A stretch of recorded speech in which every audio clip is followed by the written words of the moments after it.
You know, I'm looking forward to a pint with my friends as much as anybody is, but you know, we've got to be sensible after lockdown. I think it's difficult to try and gauge how the world's going to be. I think one thing we can look towards is China, and we've been having discussions with the China A-shares team with Allianz, who we have investments with, who have their team on the ground there, so in domestic China. And what they're saying is, you know, they have seen a pickup in footfall, a pickup in consumption. You've seen pollution levels rise, which is indicating that people are back to work and people are moving about the place. But it's been more difficult to actually get people out of the house. And I think it may be the same case here in the UK. I think we have to be very sensible in how we approach this. And I think some of the habits which we've picked up in terms of click and collect and buying online, I think that will continue for some time to come.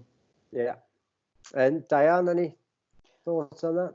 Yeah, so I said to Neil the other day, I'm probably going to have to go out more than I have been, because I genuinely have been in the house. I've been going out to to get food and then back again. And last week when I went out, because it had been about 10, 11 days, I don't necessarily need to shop weekly. And when I did get into the supermarket, I was very conscious. I just didn't feel comfortable at all. I wouldn't say it was an anxiety, but there was definitely a feeling of, I was very aware of my surroundings.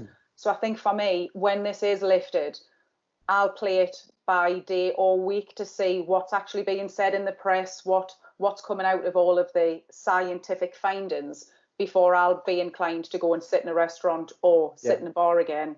It's just, it plays on your mind. You don't really know what's actually happening.